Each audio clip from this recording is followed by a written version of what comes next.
Good afternoon. It's always nice that everybody's interested in what's going on with each other instead of being so quiet.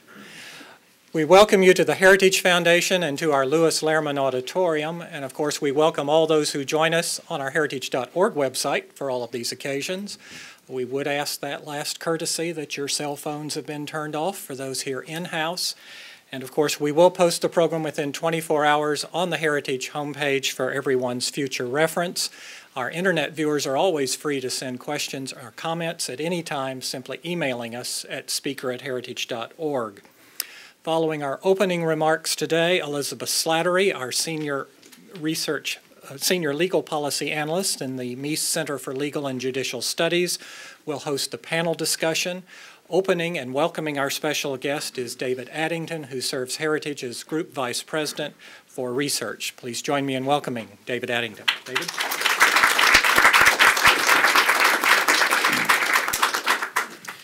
Thank you for joining us today for this part of the fourth annual Present the Constitution series by our Meese Center for Legal and Judicial Studies. The Constitution of the United States tells us that there are three ways that somebody can get appointed to a top job in government, assuming somebody wants one. First, the President nominates the person for the job, the U.S. Senate consents, and the President makes the appointment. The second way, which applies only for what the Constitution calls the government's inferior officers, is that Congress can by law allow the President alone, a court, or a head of a department to make the appointment. The last way, which is today's subject, is set forth in a single sentence of the U.S. Constitution. That sentence reads, "The President shall have power to fill up all vacancies that may happen during the recess of the Senate by granting commissions which shall expire at the end of their next session." Joining us today to discuss the meaning of that sentence is a distinguished attorney and member of the U.S. Senate. After graduating 16 years ago from the law school at Brigham Young University, he was a law clerk to U.S. District Judge D. Benson in Utah. He later specialized in appellate advocacy, was an assistant U.S. attorney, and served as the general counsel to the governor of the state of Utah. Along the way, he also clerked for a judge on the U.S. Court of Appeals for the Third Circuit, a fellow by the name of Sam Alito. In 2010, the people of Utah elected him to serve in the U.S. Senate. For him, home is Alpine, Utah, not Washington, D.C. For the government, he believes in limits and restraint. For the people, he believes in liberty and free markets.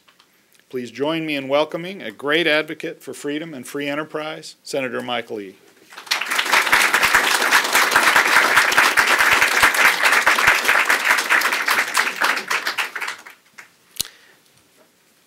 Thank you very much.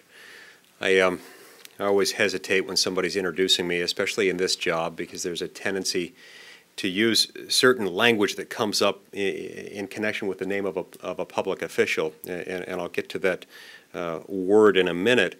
As my dad used to say, we sometimes use contradictions in our speech to describe someone.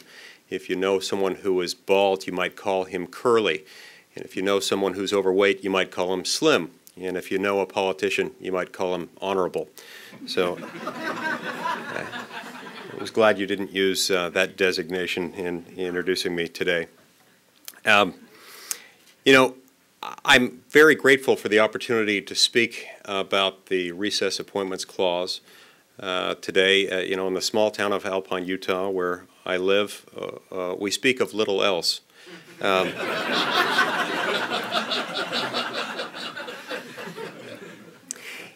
It is of great interest to those of us who watch the Supreme Court to see this case get teed up. I was very happy, of course, when the Supreme Court of the United States granted certiorari to review this case.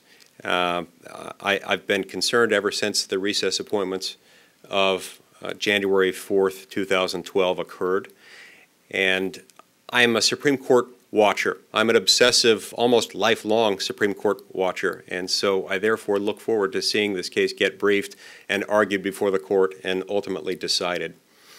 It may therefore seem odd to some of you what I'm about to say, which is that in some respects, I wish that it were not necessary that this case were even before the court. It should never have had to have gone that far to begin with. And the fact that it got to where it is today represents, to some degree, a breakdown of our constitutional system, a breakdown that I would like to remedy, a breakdown that I would like to see no longer exist within our federal system. It's a wonderful thing, of course, that we have an independent judiciary. Our judicial system in the United States, while not perfect, and while it sometimes results in decisions that I really don't like and heavily criticize, it is nonetheless the envy of the developed world. It does an excellent job at independently deciding cases, and the way our system is set up really does work in a pretty good judicial system. So I'm happy that we have that. I sometimes worry, however, that the fact that we have a judiciary is sometimes used as a crutch by others operating within our system of government, a crutch that can cause us to allow our own constitutional muscles to atrophy. Members of Congress, including both senators and members of the House of Representatives, are required by Article 6 of the Constitution to take an oath when we take office. Article 6 requires us to take an oath to uphold the Constitution. In particular, our oath says that we will support and defend the Constitution of the United States against all enemies, foreign and domestic, and to bear true faith and allegiance to the same. To truly defend and uphold and protect the Constitution against all enemies, foreign and domestic, means more than refraining from taking actions that patently violate its terms, as that document has been construed by courts. It requires that we do much more than that, as I see it. It also means that we need to take steps necessary to protect it, to protect its meaning, regardless of what the courts might have said, and regardless of how permissively the courts might allow us, without interference by the courts, to intrude on what we might do. In fact, I think that lies at the heart of our constitutional system of government, is the willingness of hardworking men and women to serve as constitutional officers, and in so doing to take upon themselves the obligations of defending that document and the principles underlying it, defending it regardless of whether any court might act, and defending it even when it makes us less powerful, even when it makes us more powerful and we don't want to exercise that power. Regardless, the obligation is there.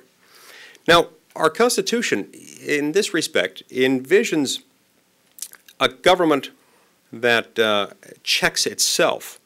It has checks and balances. This has become so common an utterance that it's almost cliche to say that our system relies on checks and balances.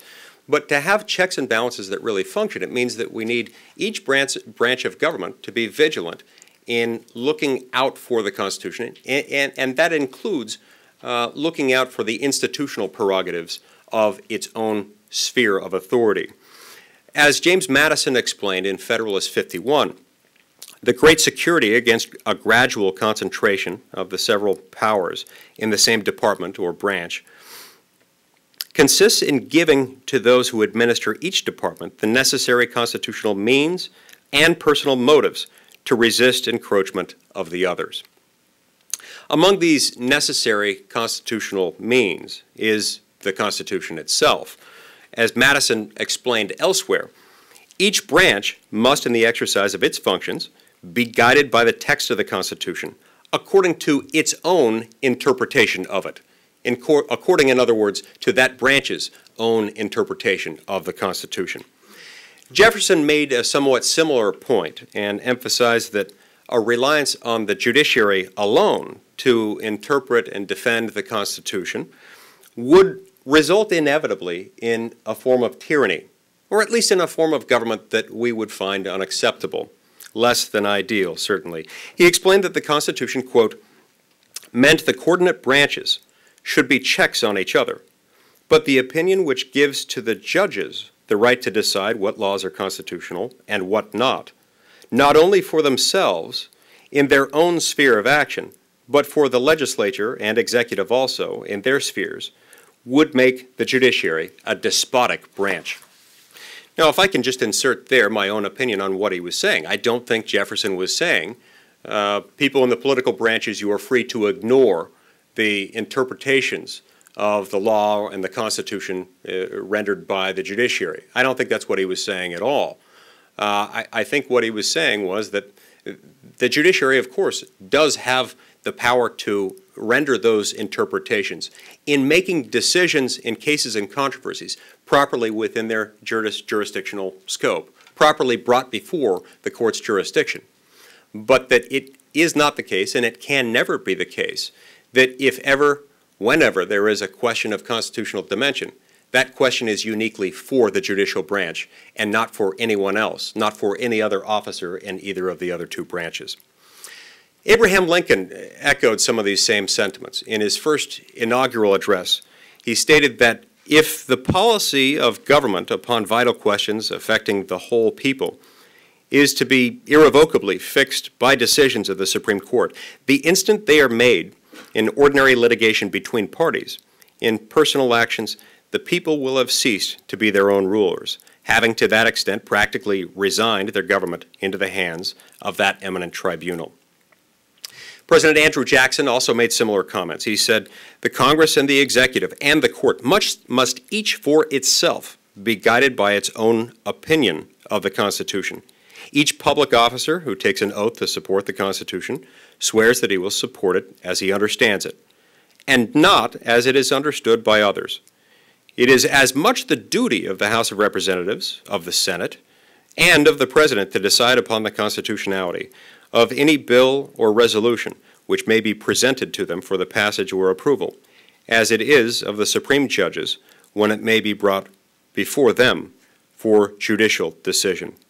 So it is not for the Supreme Court alone to interpret the Constitution, and we cannot and we must not rely on the Supreme Court alone to protect us from constitutional violations by this administration or by any other presidential administration, whether they be under the direction of a president who is a Democrat or a Republican or a bull moose or any other type of party that might one day evolve.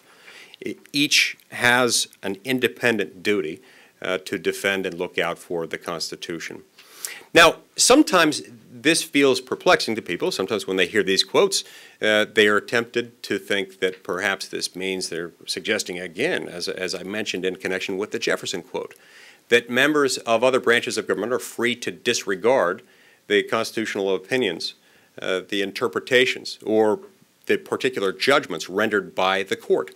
This is not the case. We have to remember the fact that the Constitution's role is first and foremost to restrain government. And it's in restraining government that the Constitution has its meaning. So I'm not suggesting that once the Supreme Court has said that a particular act of surveillance violates the Fourth Amendment, that the executive branch is free to disregard that and say that's okay because Jefferson and Madison and Jackson and Lincoln all said that they believe in coordinate branch construction.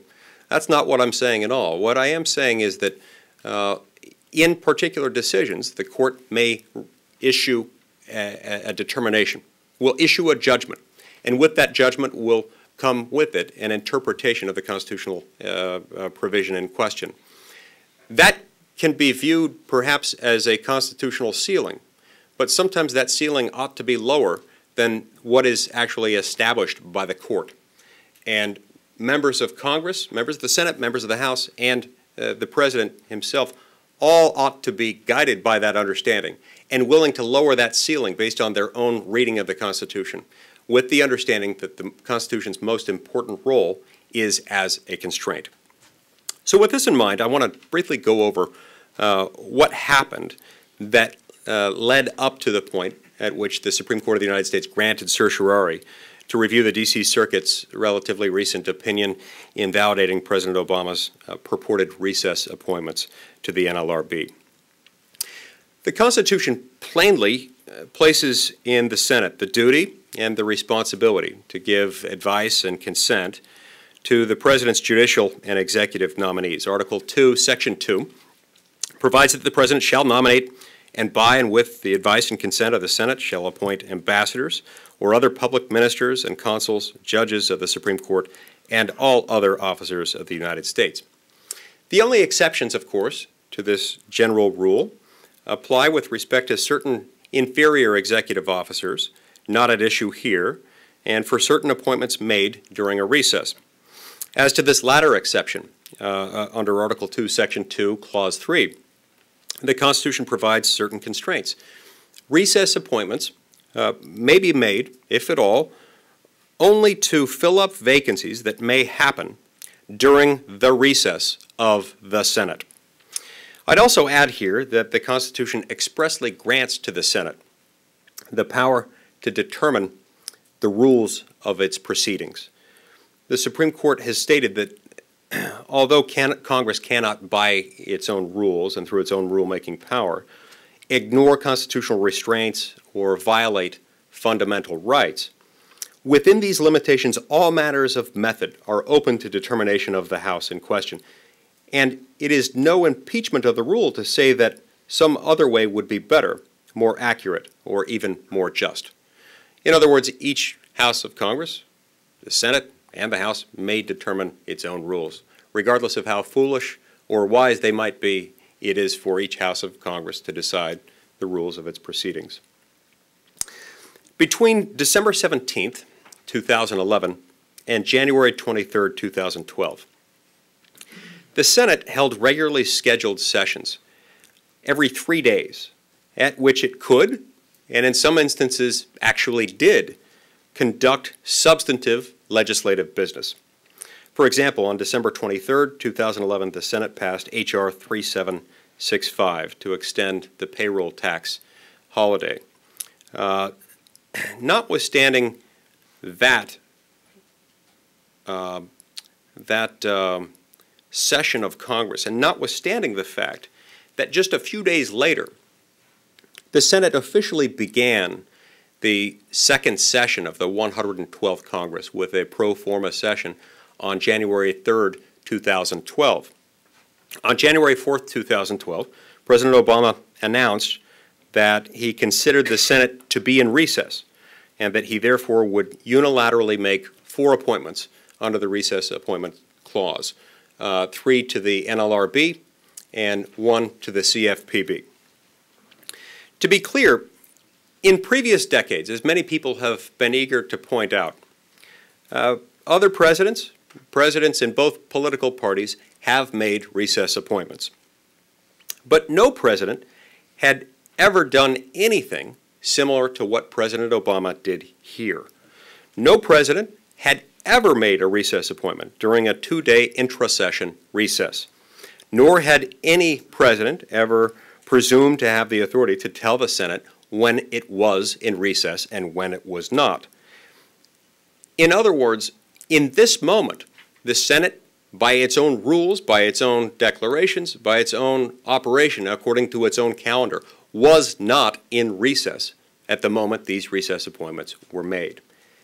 In that respect, these recess appointments were truly without precedent. In attempting to justify these rather alarming appointments, the President relied on a memorandum prepared by the Department of Justice's Office of Legal Counsel.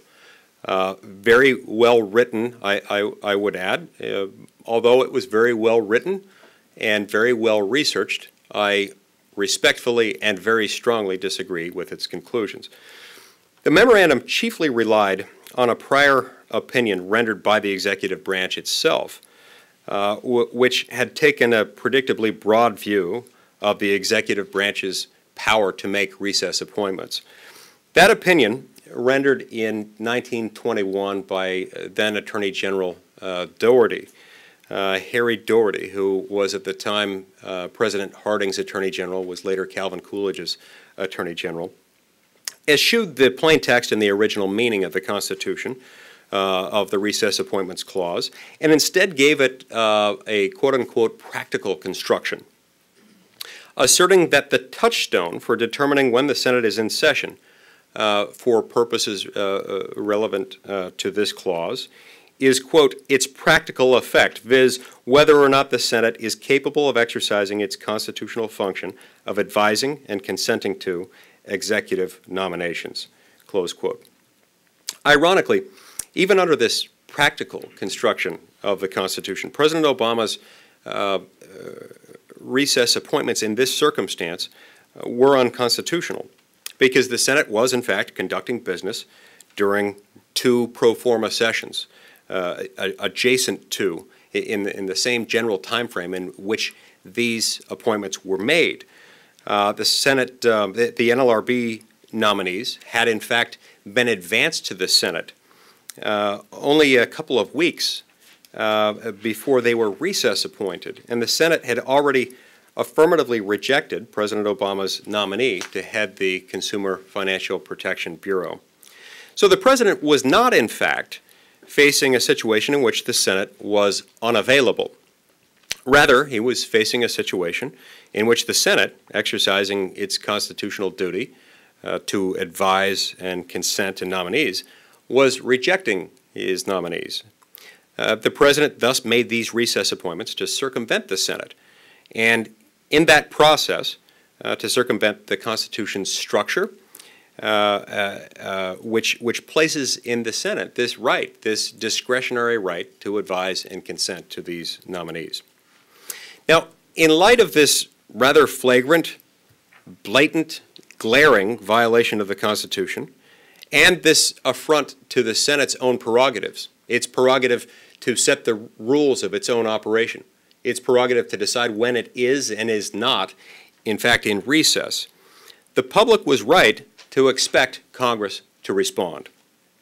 So in this portion of my speech, what I'm going to do is to review all the actions that Congress took in order to defend its own institutional prerogatives, in order to protect the Constitution, in order to make clear to the executive branch that the Senate's constitutional right to advise and consent to executive branch nominees must not be ignored. So I will go through those now. And that is the end of that portion of the speech.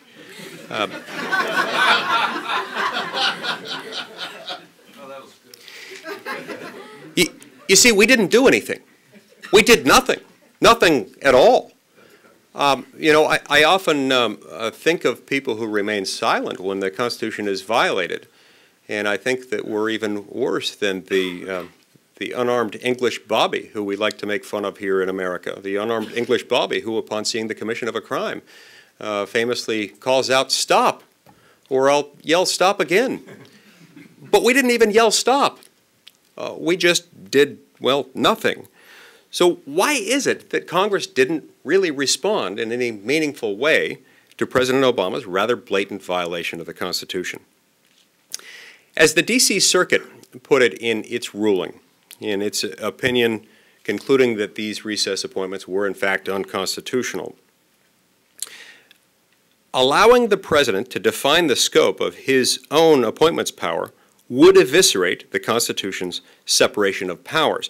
And the Court added that an interpretation of the recess in the Constitution's Recess Appointments Clause that permits the President to decide when the Senate is in recess would demolish the checks and balances inherent in the advice and consent requirement, giving the President free rein to appoint his desired nominees at any time he pleases. This cannot be the law, close quote. I want to make clear that I did everything within my power to make clear how I felt about the President's actions in this case. I was not widely praised for doing so in the media, either locally or in my home state's media. I nonetheless stand by my decision to speak out as I did, which I tried to do rather tirelessly. I spoke out against these appointments in meetings in the Senate Judiciary Committee on which I sit, in countless speeches on the Senate floor, in a hearing before the House Committee on Oversight and Government Reform. I was told that that was strange to have a member of the Senate testify in front of the House Committee on, or in any House committee for that matter, but I didn't know that, so it was fun. I enjoyed it. And in countless interviews with the media and in every other forum that I could find where there was anyone willing to listen to me about the Recess Appointments Clause. And then in addition to that, in protest of these appointments, in order to continue to draw attention to what I perceived as a really significant affront to the Constitution itself. I changed the manner in which I approached President Obama's judicial nominees. I had to find some appropriate response to do this, an appropriate response that would continue to draw attention to what had changed. Because up until that point, although some would regard me as a pretty conservative member of the Senate, I had given the President my almost complete cooperation, voting to confirm almost every one of his judicial nominees, even those with whom I had very, very serious disagreements on matters of constitutional interpretation, on jurisprudential philosophy, and on questions of background.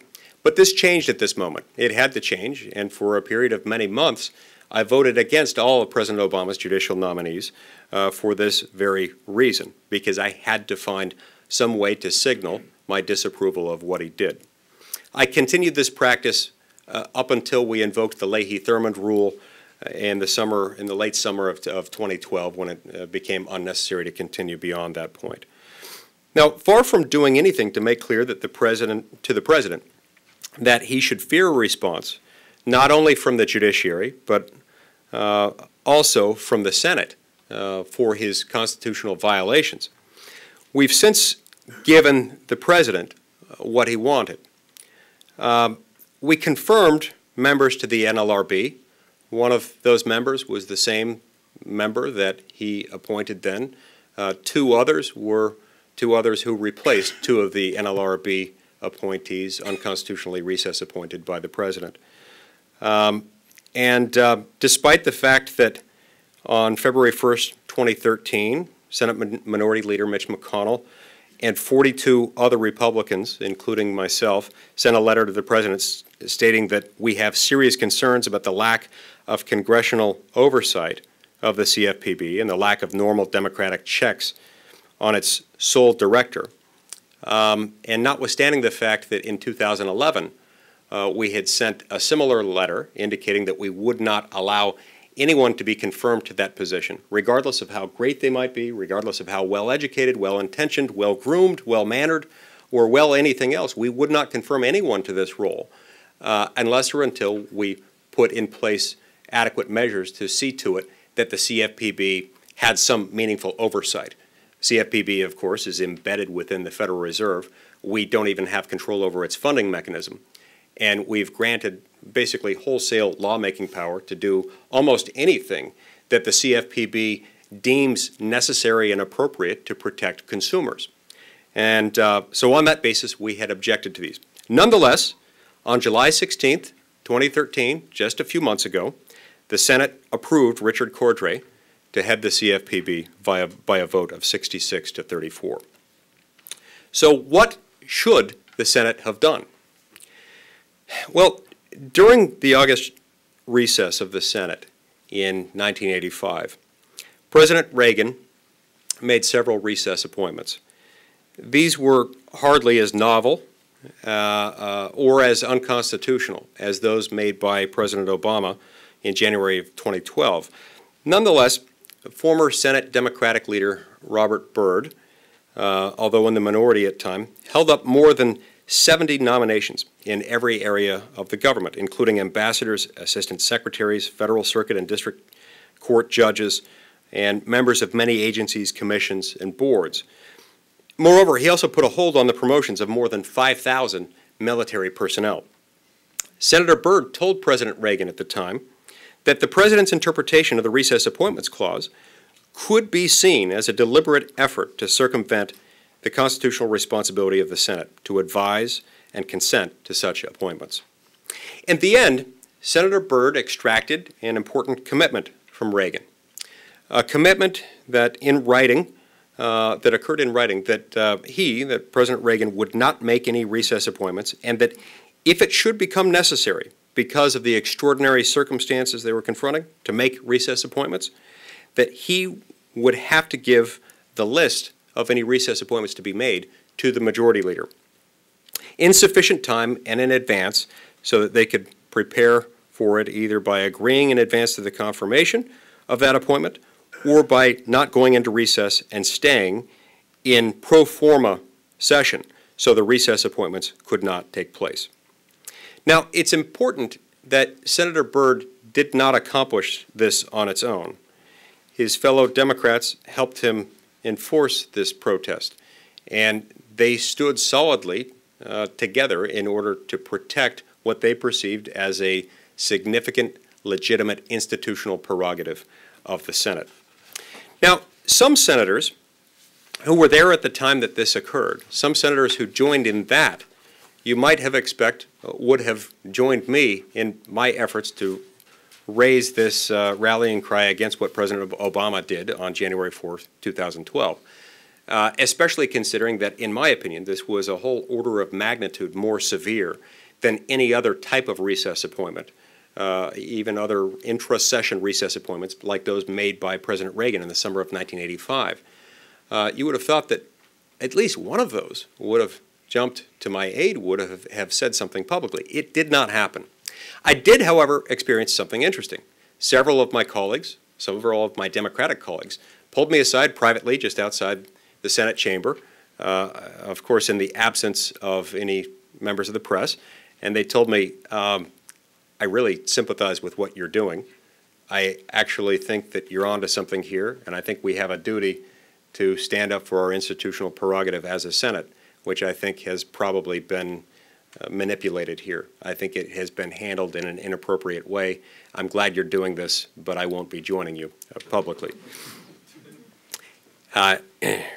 Reminds me a little bit of what Martin Van Buren told some of my ancestors when they were being persecuted for their religious beliefs 160, 170 years ago. He wrote them a letter that said, "Your cause is just, but there's nothing I can do for you." That's how we ended up making it to what's now called Utah, so in that respect it had a happy ending. But had we unified, I think we could have taken any number of actions to make clear to President Obama that his rather flagrant abuse of the recess appointments power would not be tolerated.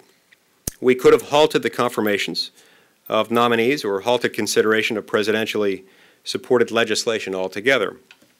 It wouldn't really matter what the particulars of that opposition might have consisted of, so long as we sent the message that we were unified, or at least that a significant number of us were unified, even if it was a significant minority of us were unified, and that we made the president feel some real tangible consequence for his action, for his rather open flouting of this provision of the Constitution.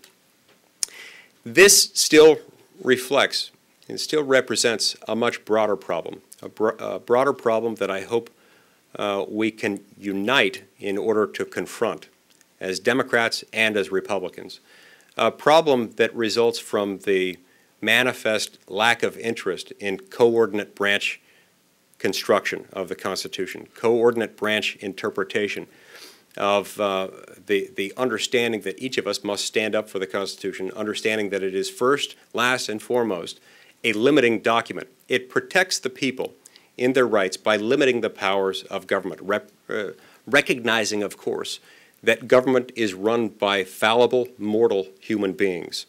And from time to time, those fallible, mortal human beings might do things that are wrong.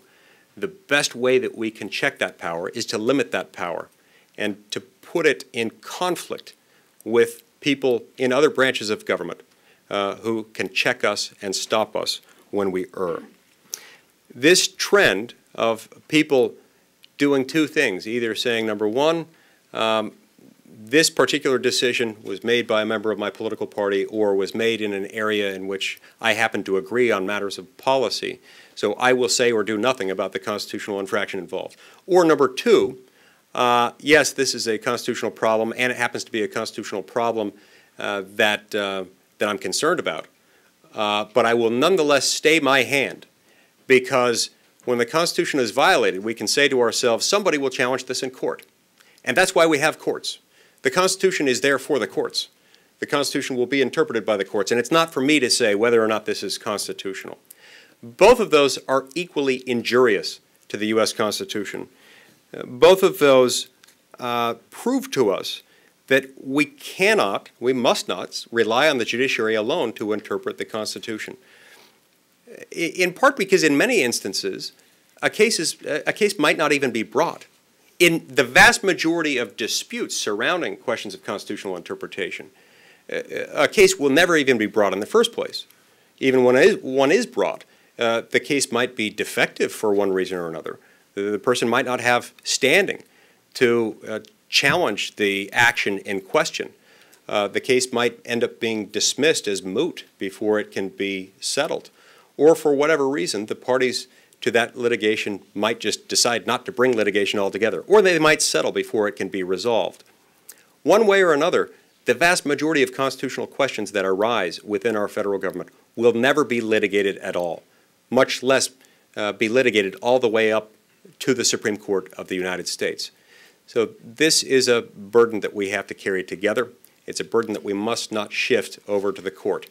And finally, I would add, the court doesn't always get it right. We've seen that the court has been very, very permissive of what Congress wants to do, sometimes far too permissive, sometimes in the name of being deferential to a coordinate branch of government. The court will go so far as to say, yeah, this doesn't really pass the smell test, but in deference to you, Congress, we're going to let this pass. Sometimes engaging in activity that can actually be described as rewriting statutory text in order to allow it to survive. The Supreme Court will let something go through.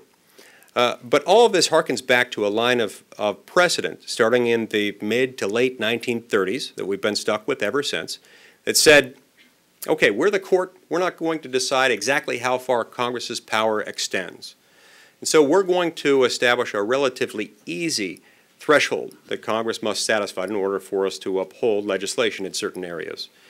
The rest of the constitutional question will be left with Congress. It'll be up for Congress to decide whether this act is properly within its power to regulate interstate commerce, or its power to tax, or its power to spend, for example. But of course, that hasn't happened. We've continued with the trend of Congress saying, oh, that means they could do it. That means that there's no constitutional impediment to what we're doing. That, in turn, perpetuates other constitutional infirmities. And so this problem is by no means isolated to the recess appointments problem, nor will it be resolved when the Supreme Court ultimately rules, as I expect it to rule, that this was, in fact, an unconstitutional series of recess appointments. We've got to work together to push through the idea that the idea of defending, protecting, and honoring the Constitution means more than waiting to see what the court says. Thank you very much.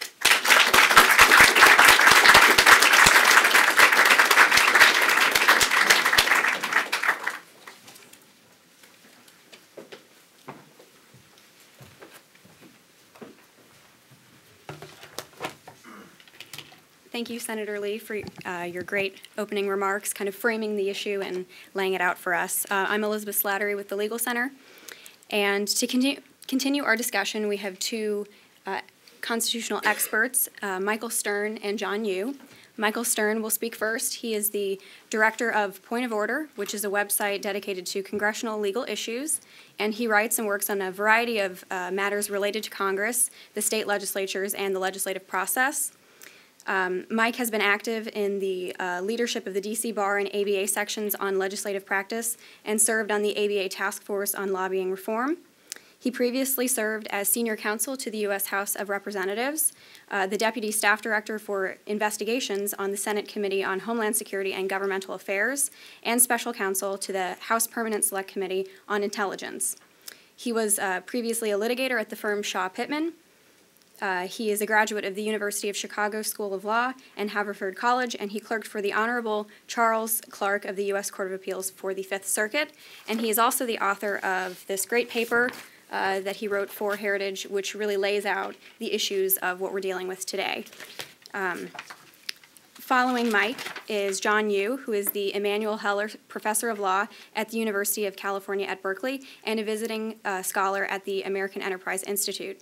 He has published scholarly articles in the nation's leading law journals and is a regular contributor to publications such as the Wall Street Journal, the New York Times, Washington Post, the list goes on. John has served in all three branches of government. He was an official in the Office of Legal Counsel in the U.S. Department of Justice, where he worked on national security and terrorism issues after the 9/11 attacks. He served as general counsel on the Senate Judiciary Committee under Senator Orrin Hatch of Utah.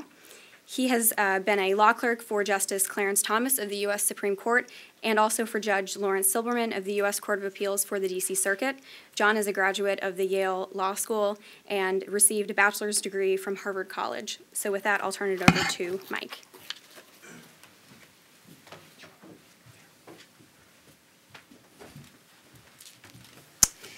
Thank you very much, Elizabeth, for that introduction. I've been asked to provide a brief background on the recess appointments clause and the history of recess appointments, which I will try to do briefly. I'll start with just a very quick background on what the Constitution has to say regarding the Congressional Schedule.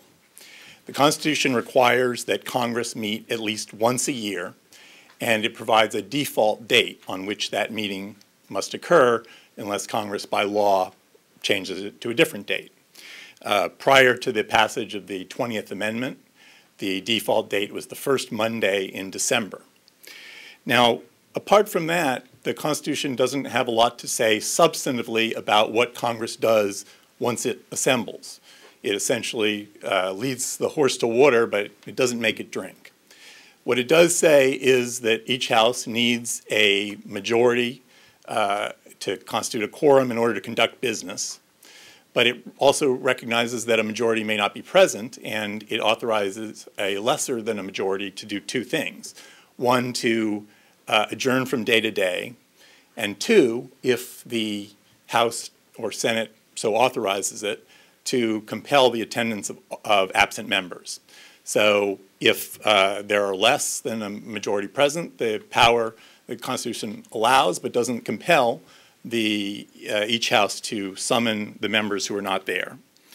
Apart from that, it doesn't tell the Congress how long it needs to meet, but what it does say is neither house may adjourn without the consent of the other for more than 3 days. So essentially, once Congress is assembled, it's up to the houses to work out when they think their business, their legislative business is done. And the framers anticipated that what would happen was that Congress would meet, it would conduct its business until both houses agreed on an adjournment date and agreed that they were done. In the case that there was no agreement, that they couldn't agree, it actually provides that the president can break the tie, although that has never actually been used. But the anticipation of the framers was that the Congress would spend much of its time at home after the legislative business was done. And this was understood not only as a normal function of what the transportation and communications were like at the time, but also reflected a certain view of proper Republican government, that the members of the legislature should not spend all their time assembled at the seat of government, but should spend a substantial amount of time at home with their constituents living like normal people. So up until the Civil War, things worked pretty much the way the framers anticipated. Congress met once a year on the default date. Normally, that would be one session a year, although occasionally there would be an additional session that was established by law, or on occasion the president would exercise his authority to call an extraordinary session. But in either case, Congress would assemble at the seat of government, work until both houses agree that they were done, and then adjourn sine die, which essentially means not to another specific date certain, but to whenever the next default meeting of the Congress was. And those recesses would often last for 6 months or 8 months at a time. And under that situation, there was no real controversy about whether the Senate was in recess or in session at any particular time. It was therefore always clear when the president was entitled to exercise his recess appointments power, and there was no controversy with respect to that. There was, however, controversy that developed early on with regard to which vacancies the president could fill using that power. And the primary issue of contention was those words, "that may happen," in the recess appointments clause. The president, as you recall, I believe David Addington mentioned, that the clause specifically says that the president's power to fill vacancies, the president may fill vacancies, that may happen during the session of the Senate. The question that arose for Edmund Randolph, the first Attorney General in 1792, was whether the president could fill vacancies where the vacancy did not first occur during the recess, but the office was still vacant when the recess occurred. In that case, the office was the chief coiner, a position that had been established by Congress, obviously, while it was still in session, but had not been filled at the time that the Senate went into recess. And Attorney General Randolph looked at that issue, and he decided that a strict construction of the language of the clause said that no, the president could not fill the position, even though he recognized that there was some inconvenience involved with that interpretation. That was the prevailing view for about 30 years thereafter. Alexander Hamilton reached a similar conclusion a few years later when he was asked about it. Now this was not necessarily a matter of completely no controversy. There were certainly those who felt that this was a very inconvenient interpretation because there could be lots of reasons why the Senate might not get around to filling vacancies while it was in session. And there were also some artifices that were used to get around it. And there's some controversy about whether some presidents honored this in the breach as well. One of the ways of getting around it that Randolph actually mentions is that sometimes the president would nominate a placeholder while the Senate was still in session, have that person confirmed, and then when the Senate went into recess, the individual would decline the office, and that was said to create a vacancy, which the president could then fill with whatever time he needed to find the right person. Another issue that Randolph mentions has to do with diplomatic offices. Because under the Constitution, the Congress does not establish diplomatic offices. The president can establish them directly. And so there was a question as to whether or not the president could appoint a new diplomatic officer during the recess, even though there had been no vacant position before. And Randolph said that, yes, that was permissible. This actually became an issue during the War of 1812. Congress was in recess, and President Madison learned that the Tsar of Russia had offered to mediate an end to the war, which, as I recall, was perhaps not going that well for us at the time. And Madison thought that was a good idea. So he appointed 3 special envoys to follow up on this lead and try to negotiate an end to the war. Since the Senate was in recess at the time, he used his recess appointments authority. Now, there wasn't a lot of debate about the qualifications of the 3 individuals that Madison selected. There were John Quincy Adams, Albert Gallatin, and James Bayard. But nonetheless, when the Senate came back into session, believe it or not, there were senators who protested what Madison had done. And the argument that Senator Gore of Massachusetts made was look, this wasn't a vacancy that happened during the recess of the Senate. In order for a vacancy to happen, there has to be an office that is full, and then something unexpected, death, resignation, or whatever, needs to occur. And then the president can fill the vacancy if it happens during the recess.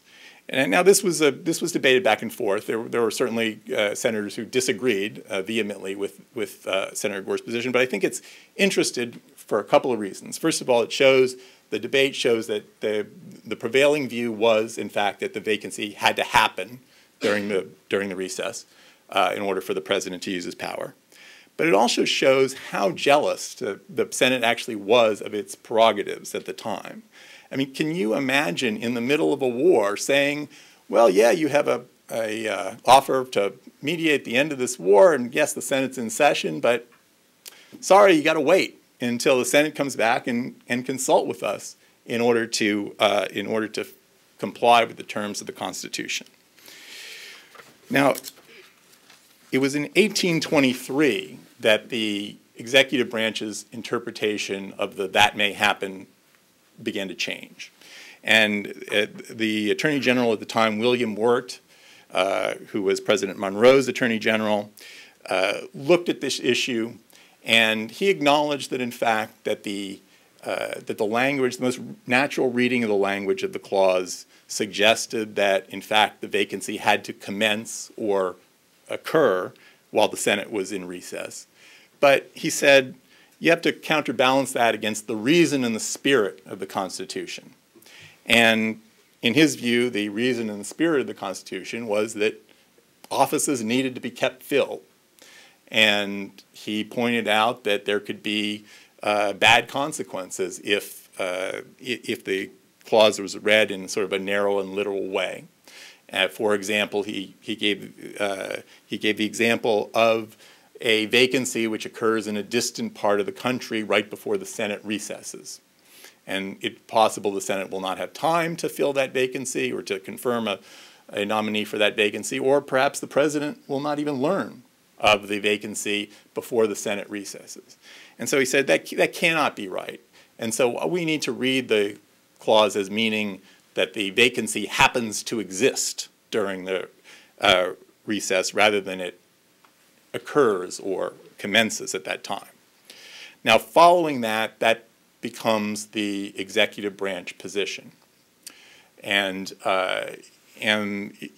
there's some questions raised by later attorney generals, but ultimately they all follow along with Wirt and his interpretation of the recess appointments clause. But it's not the same with the Senate. The Senate does not agree. And in fact, in 1863, in the middle of the Civil War, the Senate becomes very exercised by the fact that President Lincoln is making a lot of recess appointments under this Wirt interpretation. A lot of military officers were being recess appointed, even though the offices had been vacant even while the Senate was in session, and therefore could have been filled through the normal process. But the president was waiting until the Senate was in recess and then filling the offices. And the Senate Judiciary Committee issued a scathing report which attacked Wirt's opinion and said that although he was a man of great reputation, the language of the clause was simply too clear to admit of reasonable doubt, and that it had to be the case that the only vacancies that the president could fill are those that accrue or spring into existence while the Senate is in recess. And the committee said that we worry that Wirt's forced and unnatural interpretation would quickly open the way to a practical deprivation of all power of the Senate over executive appointments. So to address this issue, the Congress passed something called the Pay Act, which essentially said that if the president appointed someone under the Wirt interpretation, they could not receive a salary. They couldn't stop the president. They didn't believe they could stop the president directly from appointing people to offices, but they hoped that in this way they would prevent it in effect by saying these people will not be able to be paid. And so this act passed in 1863, right after the Senate Judiciary Committee report. And for the next 70 years or so, that was effectively the compromise between the Congress and the executive branch, where the president could, and in some cases did issue recess appointments under the Wirt interpretation, but those people could not be paid. However, the Senate's perhaps reflecting some of the concerns that Senator Lee mentioned, the Senate's interest in defending its prerogatives seemed to wane over time. And in 1940, the Congress passed amendments to the Pay Act which actually allow recess appointees to be paid in most situations. So if the president now appoints somebody to an office that was vacant while the Senate was in session, they can normally be paid with a few exceptions. For example, if the president doesn't make a nomination at all, then that exception, then they still cannot be paid. But in most cases, the Pay Act allows for the payment of recess appointees under those circumstances, and this has been viewed as essentially congressional acquiescence to this executive practice since that time.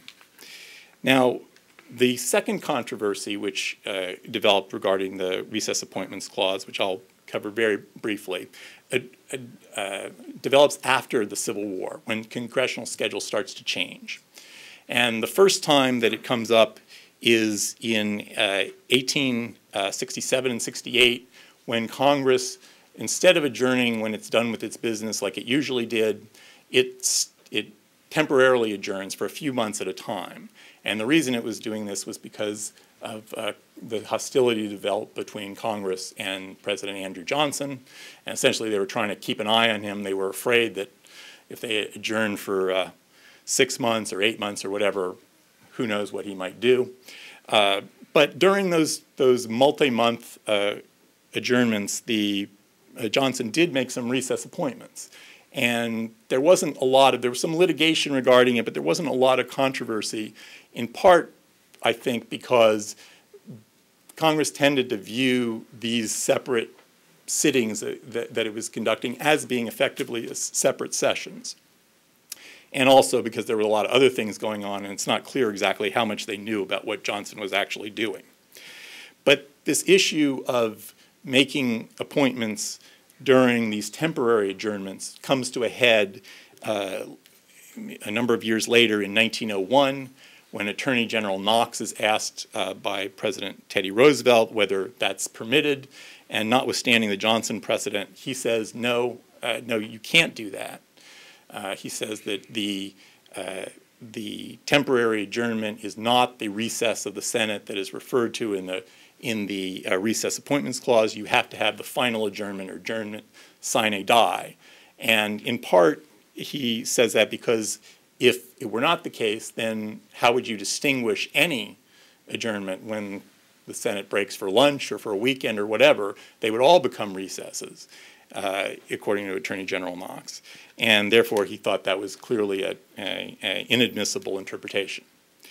Again, however, the executive branch eventually overturns this 20 years later when Attorney General Dougherty, best known for being a character on Boardwalk Empire, reverses Knox's opinion.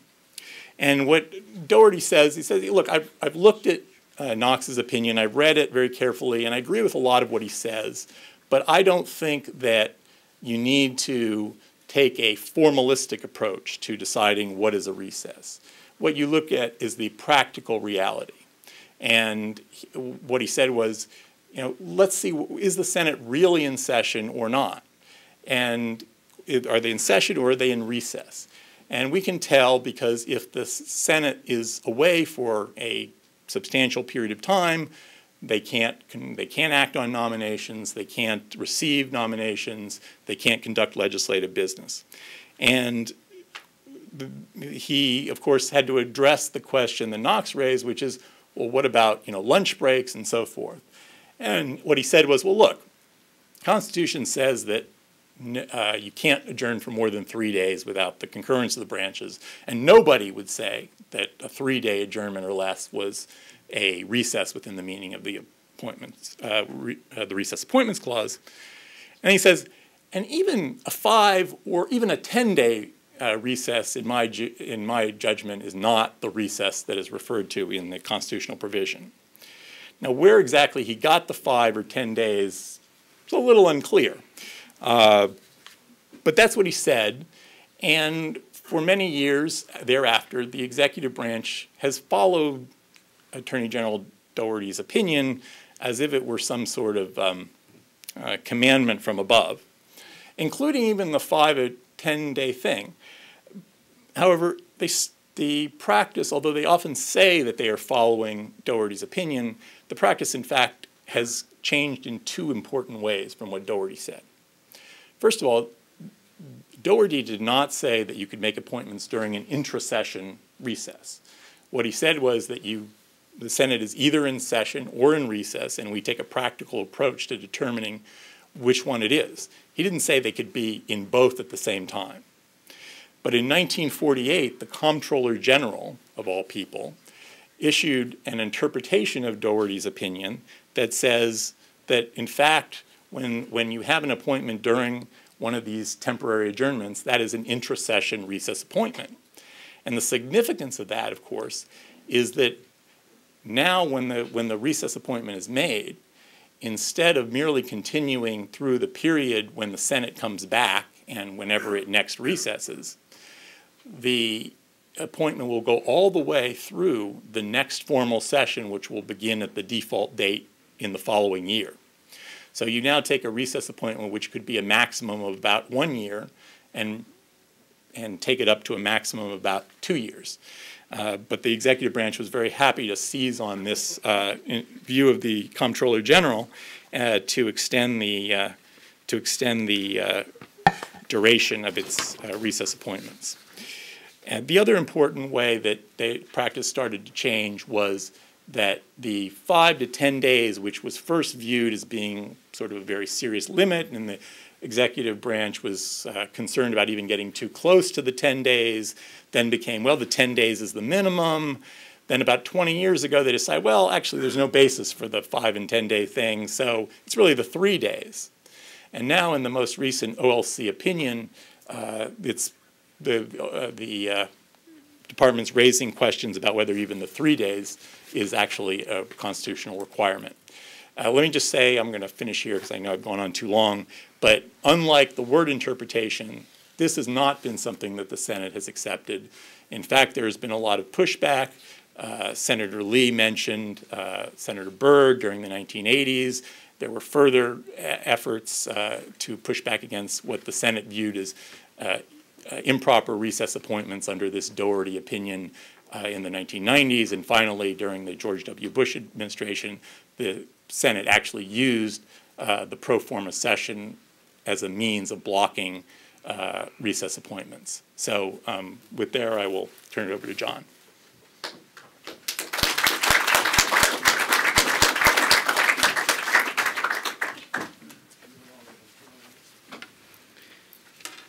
Well, it's a great pleasure to be here to speak about recess appointments.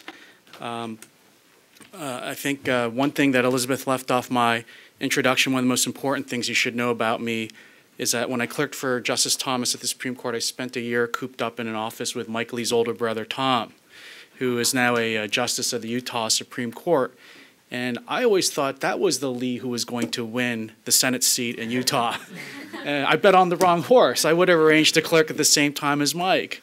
But I actually hope that when my boss, Orrin Hatch, retires from the Senate, and I will make no guesses about when that will occur, my hope is that Tom will run for the Senate, and we'll have the first time in American history when two brothers represent the same state at the same time in the U.S. Senate. And they can campaign as Lee and Lee, which sounds like a Korean trading company from my own home country. So it's also a great pleasure to come here because Ed Meese, for whom the center is named, is one of the proudest graduates of the law school where I work. You may be surprised to learn that General Meese graduated from Berkeley Law School. Can you imagine what it was like to have him in class? I'm sure the faculty was very happy to award him his degree and get him out of the building. And my good friend David Addington, I'm disappointed that there are no protesters here today. Usually when I speak there are, and I was going to blame it at last on David attracting them and not me. And my last, I just want to say, it's a great pleasure to be here with Mr. Stern. Michael Stern's paper, I highly recommend it to you all on recess appointments. And Michael reminded me before we came up to speak that he and I actually butted heads, I suppose, over an executive privilege fight between the executive and legislative branches back in 2001 before 9/11, and I'm confident that we won. on the executive branch. But I don't remember what happened now because it was pre-9/11. But I really do recommend his paper. And I just want to talk very briefly about why recess appointments are so important, and to take off actually from Senator Lee's point. Senator Lee actually strikes me as probably the most dangerous man in Washington, because sitting next to him and looking at his notes, I think he was quoting the Constitution from memory, which is a dangerous thing from anyone in the United States Senate to ever do. And so I actually agree with a lot of what he said, and so I'm actually going to have changed my comments to actually take off from his, because I actually was going to say, I think, much the same thing that he did about departmentalism or coordinate branch construction. That's not to say that the question of recess appointments is not important, but to most people in America, I'm sure recess appointments sounds like a time and date certain to beat up a bully in the playground at lunchtime. Right? Most Americans have never heard of recess appointments. Most Americans probably don't know what the Appointments Clause is. And I would say in my youth, I wrote an article about the Appointments Clause, which is not what I recommend to a young professor trying to get tenure. But there are important questions involved about when does the vacancy occur? Does it have to occur when the Congress is actually in session or out of session? How long must the recess go on for? Can you even have a recess while the Senate or the Congress, is in session, or can a recess only occur between the first and second years of a Congress? So extremely important questions, and Michael Stern has described, I think, in great detail the pros and cons and the history of those particular issues. I would take a step back and talk about why I think the Obama administration's position actually is a much deeper threat to our constitutional order than just the question of recess appointments. Because what the president has done is claim the right to pass on the actual judgments of the other branches of government and to dictate what their internal procedures should be. That's a much more serious threat to our divided system of government than merely whether someone can serve in office for 1 year or 2 years or for 4 years. And I'll say it's of a piece, actually, with this administration's, I think, dangerous approach to the Constitution, which I hope Senator Lee and others are here to try to stop, which is this idea that the Constitution is an inconvenience and should be interpreted to advance the policies of the moment. So I think it's very much of a piece with the Obama administration's claim that it does not have to enforce the immigration laws because it doesn't like the number of visa quotas that have been set out by Congress, or even its claim that its bombing a few years ago of Libya was not a war because the Libyans could not shoot back, which must have come as a great surprise to Muammar Gaddafi as he was dodging Hellfire missiles. But then I guess it would not have been a war if we dropped a nuclear bomb on Libya, since they wouldn't be able to shoot back. They'd all be dead at that point. I think this approach to constitutional interpretation is actually the more serious threat than just the recess appointments issue. So let me just talk briefly about that. So Senator Lee, I think, made an excellent case, I think really rooted in Marbury versus Madison, the idea that each branch of the government interprets the Constitution in the course of carrying out its own constitutional duties, and no one branch has a constitutional obligation, not an obligation, to accept the other branch's interpretations. And so he quite rightly cited Thomas Jefferson, Jackson, Lincoln. He could have cited Washington. He could have cited FDR even, including, and also President Reagan took similar views.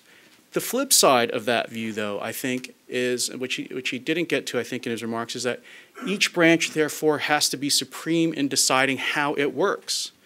Right? No one branch can tell the other branch, we're going to reject your views or we're going to reject your official actions because we disagree with the procedures or the methods that you used to reach them. And that's exactly what the Obama administration has done here. Right? The Senate was in session. No one doubts that it was in a session at the time that these recess appointments were made. The Senate called them a pro forma session. Now, President Obama's lawyers say, well, they weren't really in session because they weren't able to do business, which is actually belied by the facts of those actual days. Actually, during those pro forma sessions, the Congress actually passed laws at the request of President Obama. But even accepting the fact that they weren't doing business, it's not up to the president to decide whether the Senate's in a real session or not. That's only up to the Senate. The Senate is given its own powers under the Constitution to decide its own rules. And the courts have continuously and repeatedly said, and the courts will not review it, it's not up to the review of any other branch, what those procedures mean and what they set out. It's only up to the Senate. Think about the dangerous consequences if this administration is allowed to get away with dictating the this view of whether the other branches are acting legitimately depending on their own internal procedures. So suppose President Obama were to say, well, there's a majority in Congress in favor of a bill, but because of the filibuster rule, which only represents a minority, they can't get to vote on it. Well, I'm going to put the bill in effect anyway, because a majority of Congress support it, and some crazy internal Senate rule prevents an actual vote. Right? That's actually essentially what he's done with the DREAM Act issue. Or suppose President Obama were to pocket veto case. If as you don't know, there's a thing called a pocket veto, where the president can veto a law without actually having to issue a veto if Congress goes out of session. Suppose Congress were in session and he decides, I'm going to pocket veto a bill they pass anyway. Or suppose, think about the president and the Supreme Court. Suppose the president were to just say, I don't think the Supreme Court has deliberated enough in deciding this issue. The Citizens United case, I'm not going to accept decisions that are 5-4 by the Supreme Court. They should be 6-3 when a federal law is struck down. Right? Under the Obama administration's approach to constitutional interpretation, does that mean the executive branch is free to disregard the decisions of Congress or the decisions of the Supreme Court simply because it doesn't like its internal procedures?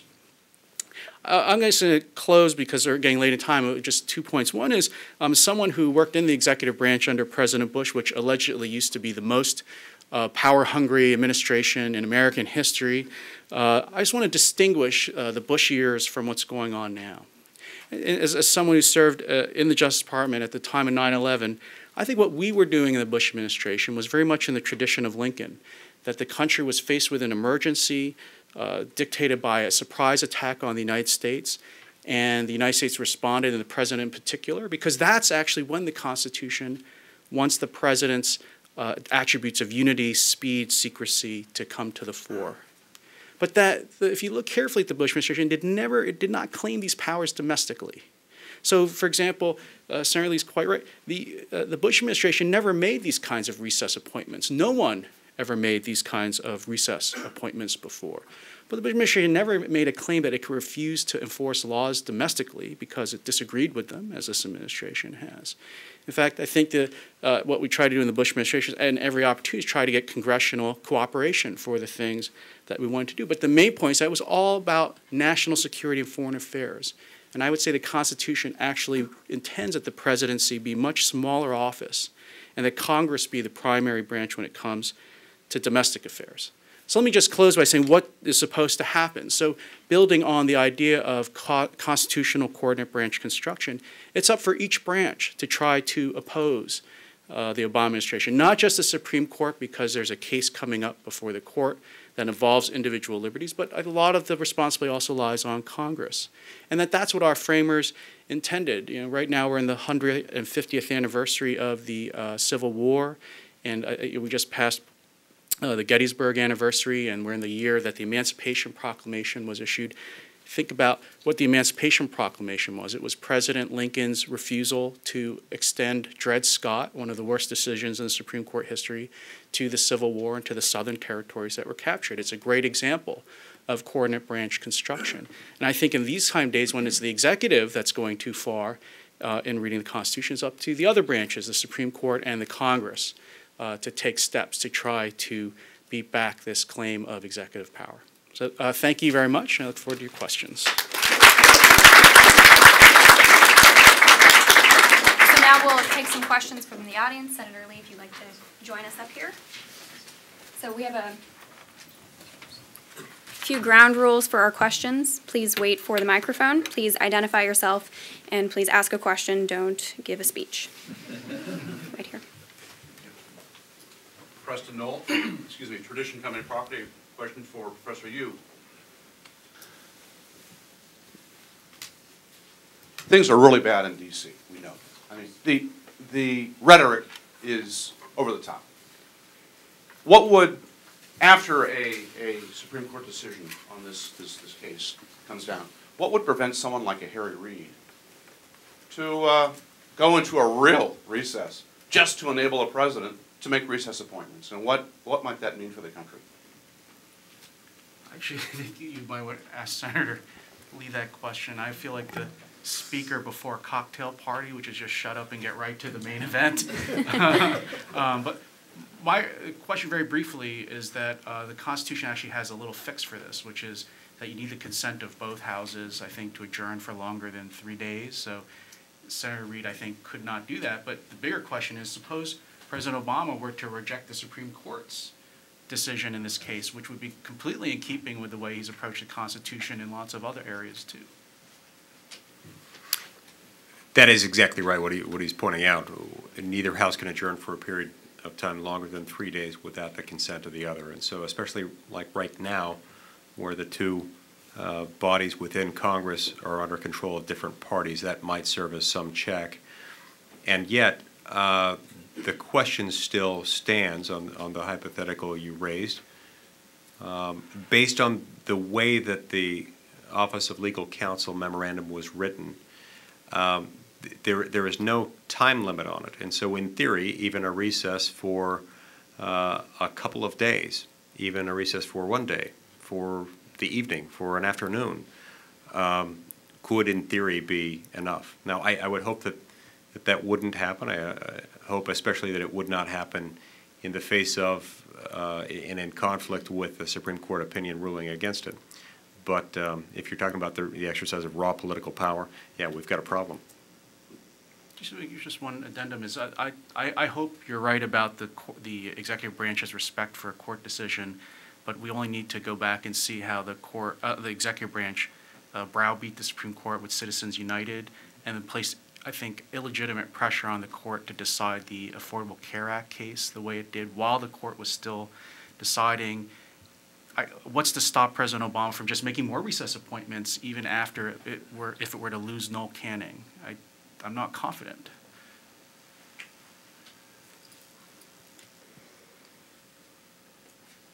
Hi, thanks. I'm John Gramlich. I'm a reporter with Congressional Quarterly. And Senator Lee, I don't suppose you're going to tell me who the Democrats are who agree with you on this issue. So I was going to ask a different question, but you can if you want to. You supposed correctly. Okay. So I wanted to ask you just, is your reading of the recess appointments clause that the vacancy needs to have arisen in an inter-session recess? Yes, I tend to agree with the conclusion that has been reached by the D.C. Circuit and by the Third Circuit and by the Fourth Circuit. I think that is the fairest reading. I think that's the best reading. Even if you don't accept that reading, as all three of these courts now have, the unconstitutionality of President Obama's recess appointments on January 4, 2012 is still unconstitutional. That is, even if you accept the proposition that an intra-session recess is can be an appropriate time to use the recess appointment power. This still was not that. Any other questions? If not, I have one for the panel. Some scholars have argued that this is a political question that should be left to the political branches and not the Supreme Court. So what's your take on that? I don't think it's a political question because there is a private party whose liberty is at stake. Noel Canning is a company that's suffering from a decision of the National Labor Relations Board, which it's not statutorily authorized to issue. If it were a case just between Congress and the executive branch, then there would be political question problems. There could be some question. There's an interesting question about whether the case might be moot. I don't personally think so, but I think after, unfortunately, Senator Lee said the Senate did approve new members to the NLRB, I think they tried to retroactively approve everything the illegitimate board members did, which I don't think actually they can legally do. But I would expect there would be some members of the Supreme Court who sense that the Obama administration will lose, who would try to raise this as a jurisdictional issue, but I don't think it will ultimately fly. Anyone else want to comment? Yeah, I mean, I agree with John that as a matter of judicial doctrine, I think it doesn't fit within the political question doctrine that the Supreme Court has laid out. And so while it's possible they will and they can always find a way to dodge the case if they really want to, I think that my prediction would be that they will reach the merits. In some sense, I do think that that's unfortunate because I agree with what Senator Lee and John also mentioned, that it really is the prerogative of the Senate in the first instance to protect its own constitutional authority, right? And the fact is that there have been issues about as I mentioned, there have been issues throughout our history about the recess appointments, the use of recess appointments, and this has never reached the Supreme Court before. It was never thought to be, although there has been litigation in the lower courts, the question of prerogatives between the Senate and the executive branch is not something that courts are supposed to resolve. It is supposed to be something that the Senate should be standing up for institutionally on its own, and it is disappointing that does not seem to be the case. Are there any other questions? Oh, one down here.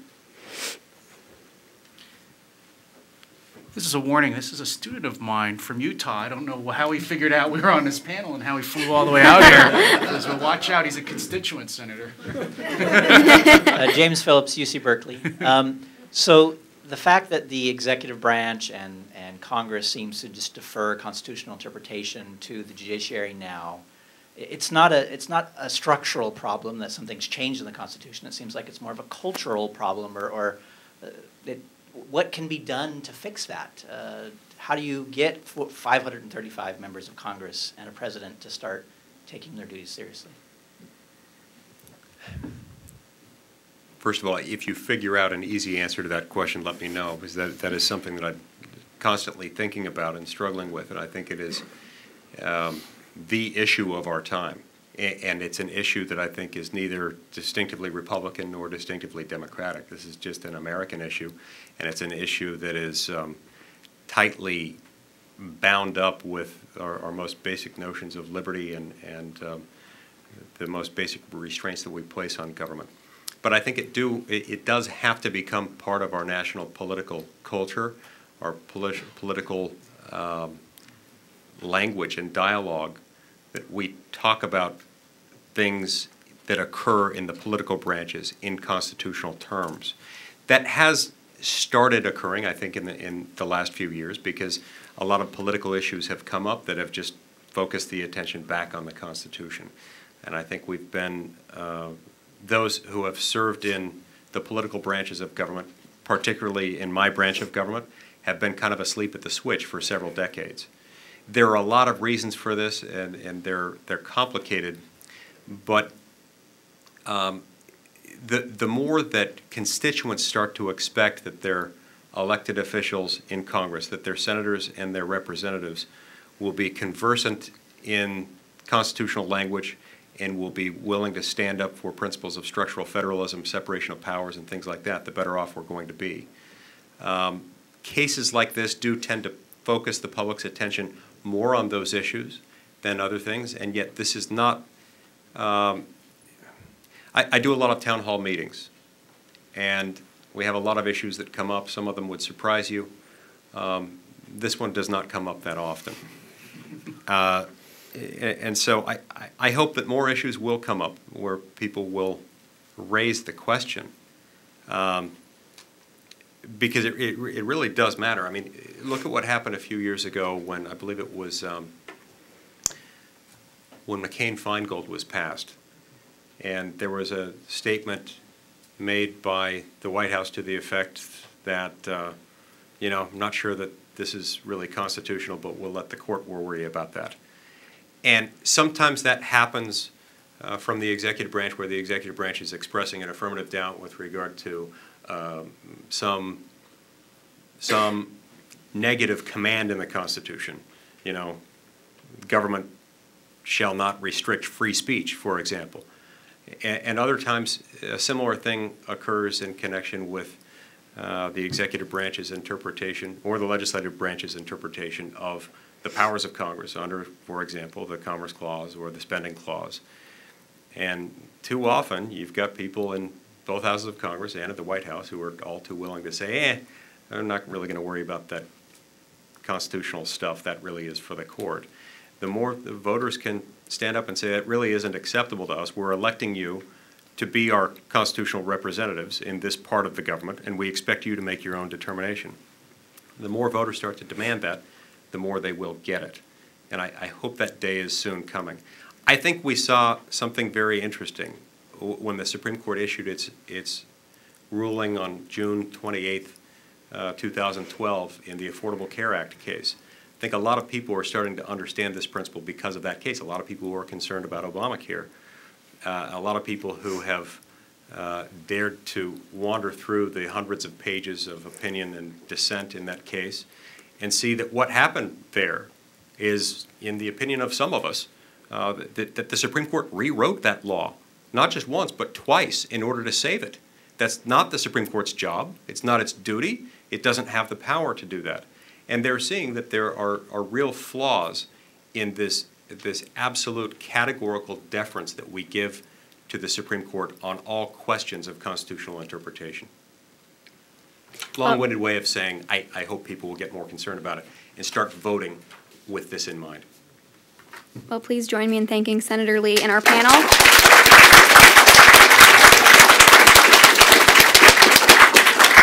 Thank you all for coming.